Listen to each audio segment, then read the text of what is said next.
let's get to the heart of the matter here, which is teacher evaluation. And I cannot believe the amount of cynicism that there is about teacher evaluation.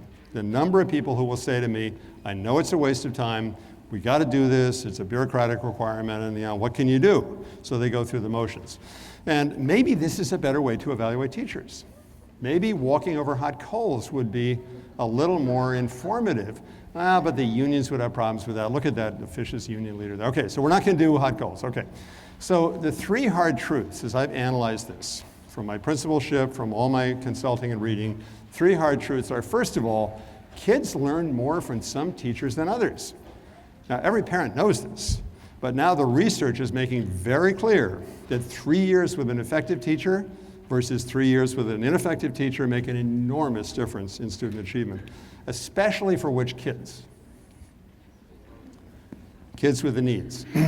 Whatever it is, special needs, language issues, poverty issues, whatever it is, parents getting divorced, those are the issues. So, the quality of teaching is tremendously important.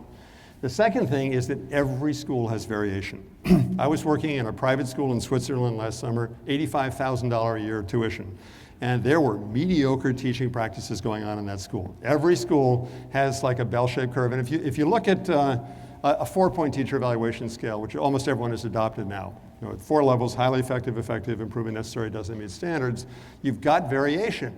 Now, the variation could skew one way or the other, but you've got teachers in schools who are not doing good practices, and you've got teachers who are knocking it out of the park. And then the third is that moral issue, which I touched on earlier, which is that the kids who most need the help most need the good teaching.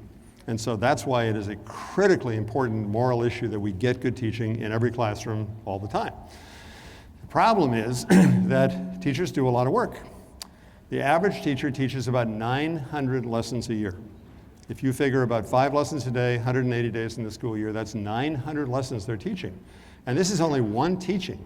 How in the Sam Hill are we going to supervise and evaluate and coach this teacher in a meaningful way? Only one teacher. So I did this crazy experiment. So bear with me here. This is a little nuts.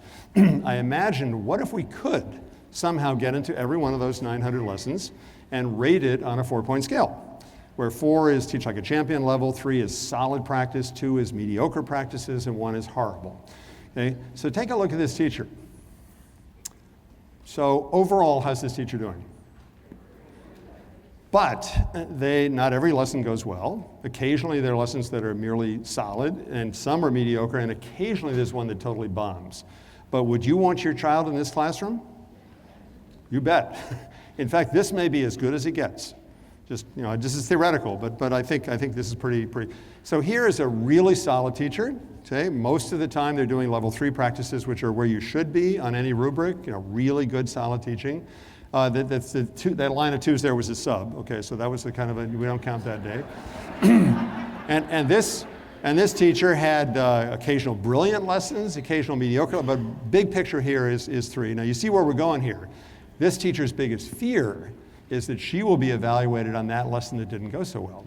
An unfair gotcha from the administrator. That's their biggest fear. Here is Mr. Mediocrity. All those mediocre teaching practices, only calling on the kids to raise their hands, dreary worksheets, dumbing down the science vocabulary, okay? All these practices that we know are mediocre, and these kids are getting a raw deal. But this guy occasionally has a brilliant lesson, but big picture here is mediocre teaching practices.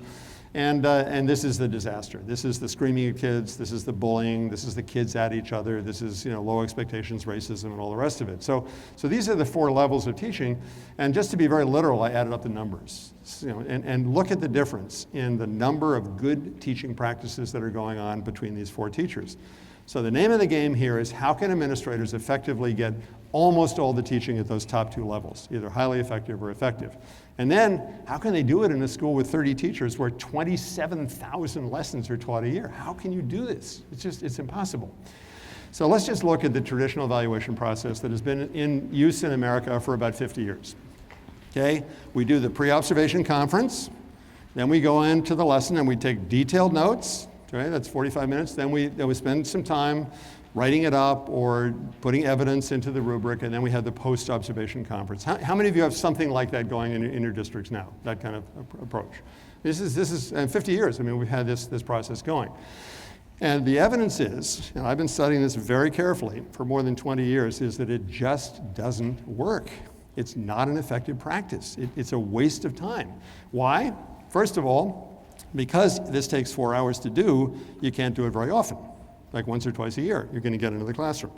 Secondly, if the teacher knows when you're coming, if it is an announced observation, it is a dog and pony show, a glamorized lesson. And I'm not blaming the teacher. I mean, you'd be crazy not to do that, right? Put your best foot forward.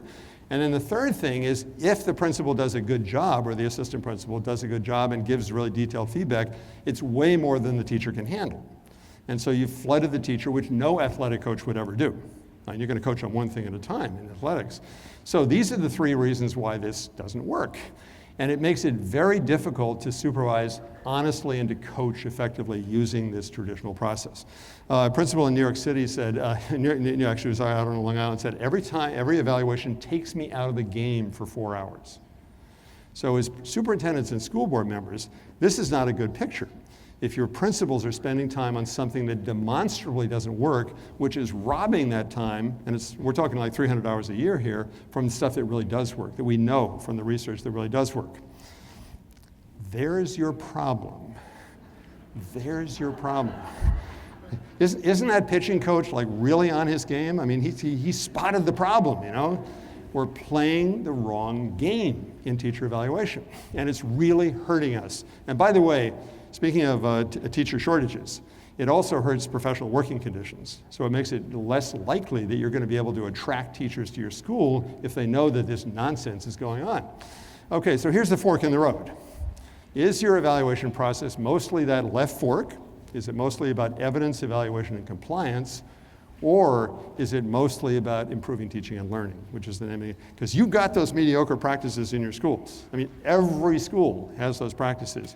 Are you effectively coaching and moving? And I'm not talking about firing people. I'm talking about improving, because people do not get up in the morning wanting to be mediocre. They get up wanting to do the right thing for kids. Okay, there are a few people who don't like kids. But mostly it's, they want to get better. They're in this business. So here's the good news. Around the country, schools have stumbled upon, discovered, read about a very different system. And here's like a 1-slide summary of it. Short, frequent, unannounced classroom visits, systematically sampling those 900 lessons.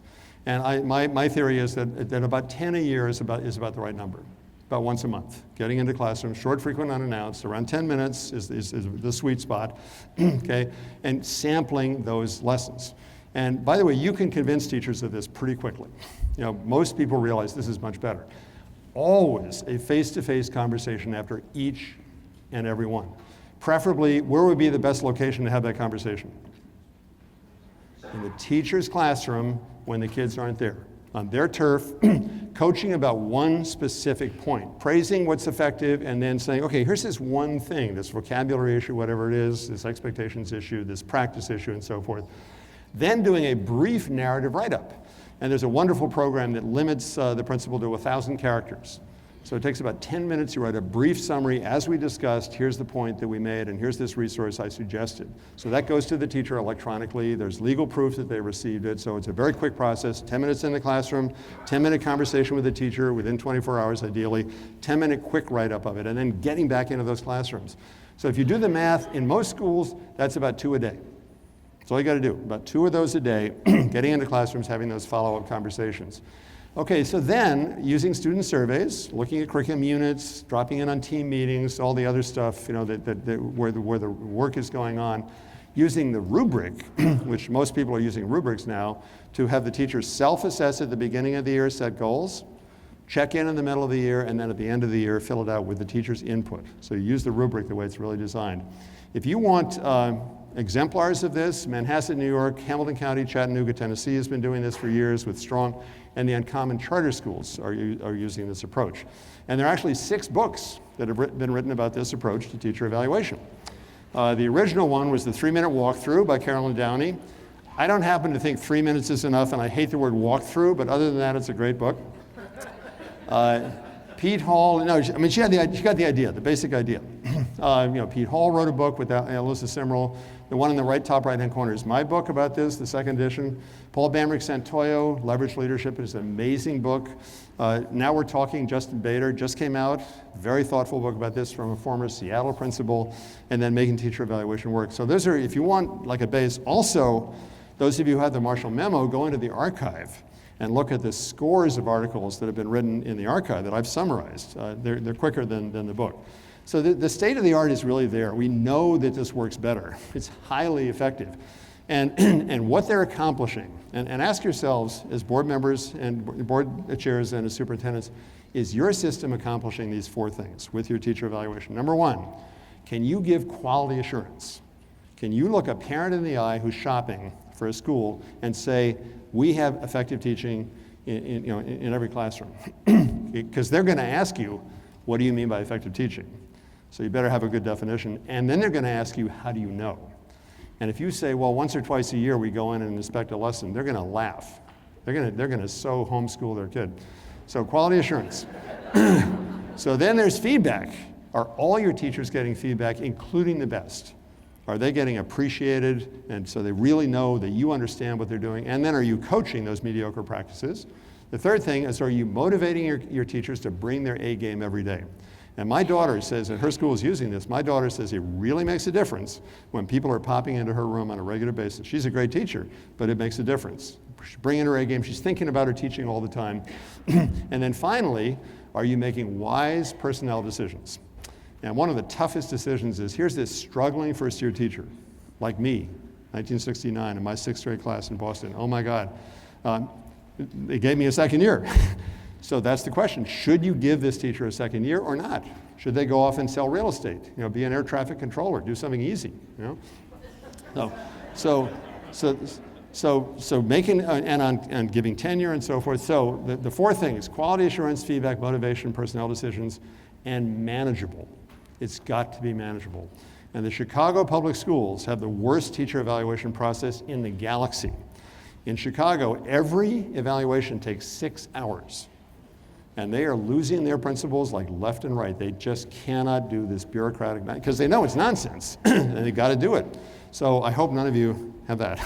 And I hope, if you haven't already considered it, you're thinking about radically revising your teacher evaluation process. So here are the key components of what I call mini observations, okay? You got to see daily reality. You got to see what's really going on in classrooms on a daily basis. Second thing is, you've got to have a good eye for teaching and learning. And I really find that most principals really are pretty good at this. If they get in there on an unannounced basis and they're talking to the teacher afterward, most of them do a pretty darn good job at this. And superintendents, of course, can coach them on this, can get better at it. And then the third thing is the way of sharing insights with teachers. And just real quick here, this is the outline. Unannounced, frequent, short, and systematic are the keys to seeing daily reality. Then being humble, curious, and low tech. I'm totally against bringing laptops into classrooms. You walk around, you look over kids' shoulders, you look at the work they're doing, you check in with a couple of kids. What are you working on? How will you know when you're successful? And then keeping in mind the bigger picture, the unit plan. This teacher's boyfriend just broke up with her the night before. I mean, it's important personal stuff. And then always a face-to-face conversation, always. As a union person, I would insist on that. You've got to talk to me. You've got to give me a chance to explain the context of what you just saw. Don't write up anything. Don't start scoring me or anything until we've actually talked. It doesn't take long. Courage, because if you're in classrooms a lot, you stumble upon mediocre practices that need to be addressed. And then follow-up documentation. Again, I recommend this very short summary. It's a narrative summary, no scoring at that point. So we're going to compare here graphically the traditional system, 4 hours for one teacher. Here is one mini observation cycle. 10 minutes in the classroom, 10-minute conversation, 10-minute quick write-up. Okay? So in the 4 hours that this person spent with one teacher, probably ineffectively, this administrator, over several days, the same amount of time can do 8. Is there any comparison? Every single one of these is an opportunity to coach, to improve, to praise, to appreciate, and also for the principal to get smarter too, because they're seeing what's really going on and they're talking about it. So it's a very powerful system. So my son had this idea of a keystone habit. I don't know if you've seen this book by Charles Duhigg, He has this idea that there's certain simple habits and practices that have a disproportionately large impact. So for example, families eating dinner together. I don't know how many of you make a point of that, like you eat dinner together with no devices, like the devices are away, you talk to each other. That has a remarkable impact on student achievement and on kids' mental health. The simple practice of eating dinner together. So my son had this idea that many observations are actually a keystone habit. And here's how. And by the way, we wrote an article about this, which is on the website. So first of all, it improves teaching. So you see what's really going on. You get early warning. In September, you see, uh-oh, this teacher's in trouble. Her voice is quavering. She's not an authoritative figure. We need to work on her strong voice. Okay, early warning and prevention, and then good teaching, good coaching and PD both ways. So then you build relationships. When you're in classrooms this much, you build, and by the way, I know there are lots of people in the room who are already doing this. Your district's already doing this. This is spreading quickly around the country. So you have more empathy for teachers when you see what they're really going through, and your evaluations are much more fair. You build teamwork. Teachers think about their work. You compare the lesson plan to the unit plan to the bigger picture, and you spread cool practices around the school. You see something in one classroom, you suggest to other people, and finally you model leadership. You are walking the talk. You're out of your office, you're in classrooms, you are just constantly around. You keep and attract, back to the teacher shortage, you tend to keep and attract good people when you have this kind of climate in a school. And boy, are you credible with your superintendent and your school board when you know this much about what's going on in your schools. So I would challenge you, is there any other way of accomplishing these 12 things than this simple process? It does take some persuasion. You know, there is an immediate negative reaction to a short unannounced visit, but you can walk people through that. You can show them a quick video. You can talk it through, and I do this all the time. I mean, it doesn't take me to persuade people that this is a far, far, far more effective system.